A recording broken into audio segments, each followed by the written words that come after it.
स्वास्थ्य को लेकर के जो स्थिति उसके ऊपर एक प्रस्तुतिकरण है और यह प्रस्तुतिकरण में जो भी डॉक्टर अभिजीत ने जोड़ा है या देविका ने रमाकांत राय वाले केस की बात की है उससे जुड़ा हुआ है। अभी उत्तर प्रदेश 20 करोड़ के करीब जनसंख्या वाला प्रदेश हुआ है।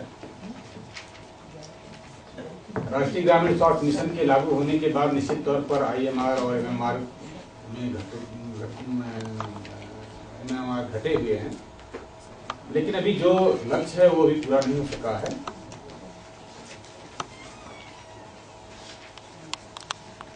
तो नसबंदी कैंपों की बात अभी देविका ने रखा, इसको लेकर के उत्तर प्रदेश के 11 कैंपों का जो अध्ययन हुआ था उनका जो सच था वो ये था कि ऑक्सीजन सिलेंडर नहीं वहां थे, कपड़े बदलने की सुविधा नहीं थी,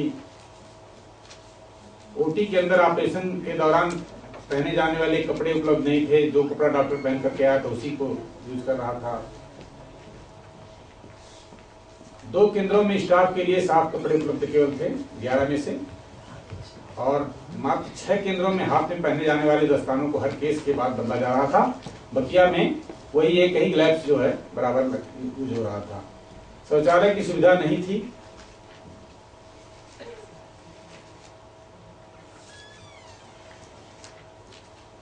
नियम यह है कि चिकित्सीय जांच होनी चाहिए ऑपरेशन के पहले, लेकिन उसे पूरी तरह से वायलेट किया जा रहा था। चिकित्सीय जांच में केवल ब्लड प्रेशर की जांच की जा रही थी। स्वास्थ्यकर्मी और एनएम आंतरिक परीक्षण कर रही थी, डॉक्टर नहीं। वो भी सभी लाभार्थियों का नहीं किया जा रहा था। लाभार्थियों का कोई मूल्यांकन, जैसे शारीरिक क्षमता नहीं देखी जा रही थी, वो ऑपरेशन करने लायक है या नहीं करने लायक है। जितने लोग आए थे, नियम यह है कि उनकी काउंसलिंग की जाए।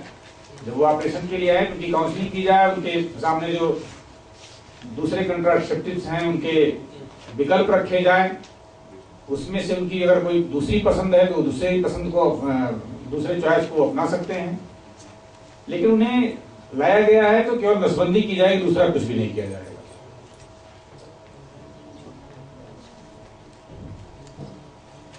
जो शून्य करने की सुई लगाई जा रही थी वो इतना पहले लगा दी जा रही थी कि जब ऑपरेशन किया जा रहा था उस समय महिलाएं करा रही थी, चीख रही थी।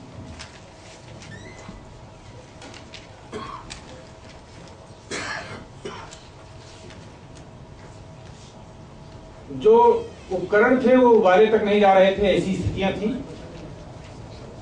11 केंद्रों में से 4 पर मरीजों का दर्द से चिल्लाते हुए पाया गया था। प्रत्येक नसबंदी में केवल 4 मिनट का समय लग रहा था। अभी जो मानक की बात किया है देविका जी ने रखा है, या रमाकांत राय गाइडलाइन की बात करते हैं तो 20 ऑपरेशन की बात की जा रही थी। जो डॉक्टर जितना ज्यादा नसबंदी कर देता है उत्तर प्रदेश में, कलेक्टर उसे उतना ही सम्मानित करता है। अरे वाह, 100 इसने किया। ये स्थिति है अभी उत्तर प्रदेश। अभी ये पहले का अध्ययन है, लेकिन आज की तारीख में भी इस तरीके की स्थितियां देखने को मिलती हैं। ऑपरेशन के बाद देखभाल की बात करें तो मरीजों को 4 घंटे के काफी पहले, कम से कम 4 घंटे उन्हें अस्पताल में रखा जाना चाहिए, लेकिन उन्हें काफी पहले ही घर भेज दिया जाता है। डॉक्टर मरीजों के ऑपरेशन के बाद कोई मूल्यांकन नहीं करते, उनका कोई परीक्षण नहीं करते कि नहीं ये ठीक है, जाने लायक है या नहीं जाने लायक है। ऐसी बात पर कोई ध्यान देने की जरूरत नहीं। 18 केसों में से 4 में से 7 दिन तक किसी ने भी ध्यान नहीं दिया। फिर बाद में भी देखने की जरूरत है, लेकिन उन्होंने देखा नहीं है।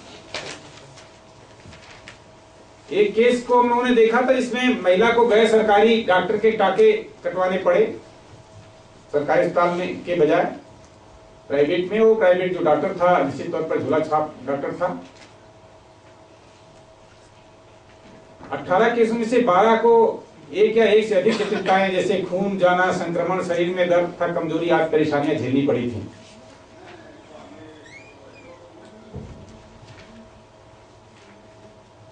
इस अध्ययन के दौरान जो महिलाओं की उम्मीदें थी वो था कि सेवादाता संबंधी आवश्यकताएं कुछ थी, उनके घर से करीब का हो अस्पताल जो उनकी पहुंच में हो, पैसे जो उनके कॉम्प्लिकेशन के दौरान खर्च हुए, सुविधा संबंधित आवश्यकताएं, चिकित्सीय उपयुक्तता तथा संपूर्णता की बात उन्होंने किया। व्यक्तिगत व्यवहार जो था डॉक्टर का या एएनएम का बहुत अच्छा नहीं था, उसकी बातें उन्होंने कहा कि ऐसा होना चाहिए।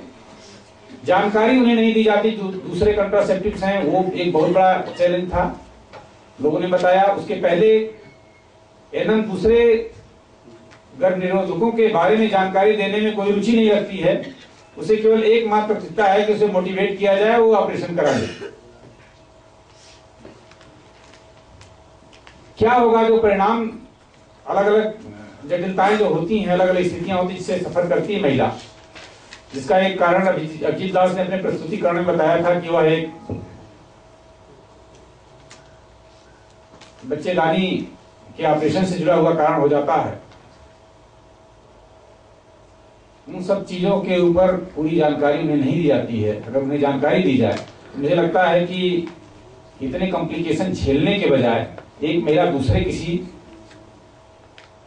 गर्भनिरोधक साधन को अपनाने के लिए तैयार हो सकती है। इसमें हम लोगों ने जो सेवा प्रदाता है उनके राय लेने की कोशिश किया, उन्होंने भी अपनी राय रखी। इसमें एएनएम से बात किया गया था, 8 डॉक्टरों से बात किया, जिसमें 5 सरकारी थे, 3 गैर सरकारी थे। और औपचारिक सेवा प्रदाता से भी हम लोगों ने बात किया था। अलग अलग लोगों के व्यू थे।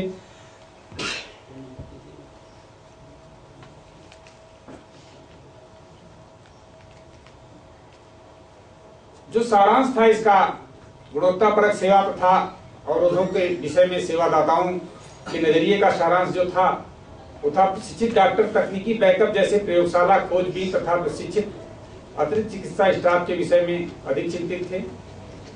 प्रशिक्षित डॉक्टरों के अनुसार मरीजों का सामाजिक आर्थिक स्तर गुणवत्ता को प्रभावित करता है, ये उनका मानना है। और इसमें निश्चित तौर पर ज्यादा से ज्यादा लोग गरीब ही थे जिनसे हम लोगों ने बात किया था। अनौपचारिक सेवादाता था एएनएम के साथ ने साफ सफाई अच्छे व्यवहार के बारे में कहा। अनौपचारिक सेवादाताओं के विचार महिलाओं की गुणवत्ता संबंधी विचारों से बहुत मिलते जुलते थे, क्योंकि अनौपचारिक सेवा प्रदाता उसके सबसे करीब होता है। सरकारी डॉक्टर जो है ब्लॉक मुख्यालय पर मिलेगा, जो उत्तर प्रदेश के परिप्रेक्ष्य में देखें तो कभी कभी 25-25 किलोमीटर की दूरी पर होता है। बुंदेलखंड और मिर्जापुर चंदौली जैसे जिलों में देखें तो ये दूरियां और बढ़ जाती हैं।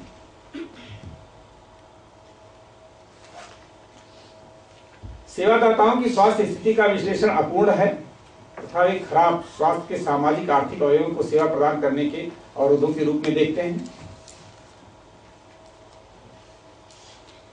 हेल्थवाच फोरम इस पूरे अध्ययन में लगा था।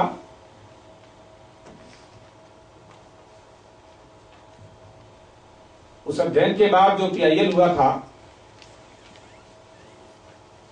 पीआईएल का आदेश जो आया, गाइडलाइन जो आई थी, आज के तारीख में भी उसका पालन नहीं हो रहा है। आज भी महिलाओं की नसबंदी हो रही है, जटिलताएं भी देखने को मिल रही, पुनः गर्भधारण भी हो रहा है, मौतें भी हो रही हैं। मुझे पूरा याद है कि जब पहली साल सुप्रीम कोर्ट के ऑर्डर के बाद फीमेल स्टेलाइजेशन इंश्योरेंस स्कीम लागू की गई थी, तो 62 करोड़ रुपया ओरिएंटल इंश्योरेंस को दिया गया था। सरकार के खजाने से 62 करोड़ रुपया तो चला गया, लेकिन देश की गरीब जनता जो इस ऑपरेशन को करा रही है और उसके दुष्परिणामों को झेल रही है, उन्हें उसका कंपनसेशन नहीं मिल पा रहा। डॉक्टर्स जानता ही नहीं है कि कैसे इसका, बहुत सारे डॉक्टर्स जानते ही नहीं कि ये सब कंपनसेशन भी देना है। बहुत सारे डॉक्टर्स अगर जानते भी हैं तो इसकी प्रक्रिया क्या है उन्हें नहीं पता है। इसका फॉर्म पर दस्तखत सीएमओ करेगा, एमओआईसी करेगा, उन्हें पता नहीं है। कंपनसेशन अगर हम देंगे तो कहीं ये डॉक्टर के खिलाफ तो नहीं जाएगा, ये उनके मन में आज भी शक है। जबकि कंपनसेशन इंश्योरेंस को देना है, इंश्योरेंस कंपनी को देना है। इंश्योरेंस कंपनी का जितना देश में नसबंदियां होनी उसके हिसाब से उन्होंने भुगतान कर दिया है। आम आदमी के अंदर कोई जागरूकता नहीं है, कोई सिस्टम नहीं है कि जो हमारे यहाँ नसबंदी कराने आए उसे पता हो कि अगर आपके साथ में पुनः गर्भधारण होगा तो ये चीजें हो सकती हैं, अगर आपकी मृत्यु होती है तो ये चीजें मिल सकती हैं, अगर आपको कोई तकलीफ होगी और दवा कराना पड़ता है तो उसके लिए 20,000 रुपए आपको मिल सकते हैं, या जो दवा है वो सब फ्री हो सकती है। ये उनको जानकारी ही नहीं दी जा रही है। ऐसे में वो गांव का आदमी किस तरीके से इन सुविधाओं को पाए, यह एक बड़ी चुनौती के तौर पर है। बिल्कुल लास्ट स्लाइड होगी। नसबंदी ऑपरेशन के पूर्व आज गर्भ निरोधकों के बारे में विस्तृत सलाह दी जाए। ये हम लोगों का अभी जो आप इसमें सबमिशन करना चाह रही हैं, साथी यहाँ वकील बैठे थे, उनको राय है कि वो देना चाहिए। नसबंदी के पहले हर महिला एवं उसके परिवार के दूसरे सदस्यों को महिला नसबंदी बीमा योजना की पूरी जानकारी होनी चाहिए। नसबंदी प्रमाण पत्र के पीछे महिला नसबंदी बीमा योजना की पूरी प्रक्रिया और सुविधा अनिवार्यता लिखा होना चाहिए। नसबंदी ऑपरेशन शिविर के बजाय चिन्हित स्वास्थ्य केंद्रों पर नियमित हो। नसबंदी ऑपरेशन के दौरान भारत सरकार की मार्गदर्शिका का हर हाल में पालन हो। एक चीज जो कहा कि लक्ष्य मुक्त है, टारगेट फ्री अप्रोच की बात उन्होंने कहा, लेकिन टारगेट फ्री अप्रोच नहीं आज के तारीख में है। यह एक आजमगढ़ के मुख्य चिकित्सा अधिकारी का आदेश है जो बताता है कि नहीं, नसबंदी का लक्ष्य है और इसे पूरा करना है। ये जरूर है कि राष्ट्रीय ग्रामीण स्वास्थ्य मिशन आने के बाद नसबंदी का लक्ष्य पूरा न करने पर किसी को इंसेंटिव और डिसइंसेंटिव की बात नहीं की जा रही है, लेकिन ये आज के तारीख में कैंप लगाने की बात किया है और टारगेट रखा है। टारगेट के लिए देखिए ये है, जिसमें महिला नसबंदी का है 20,777 लक्ष्य रखा गया, आजमगढ़ का केवल ये है। इस तरीके से लक्ष्य है और ये लिखित लक्ष्य है, इसके लिए आदेश गया हुआ है सारे एमओआईसी को। तो ये मैं कहूंगा कि मतलब ये लक्ष्य कहने के लिए नहीं है, लेकिन लिखित रूप में लक्ष्य अभी जा रहा है। धन्यवाद।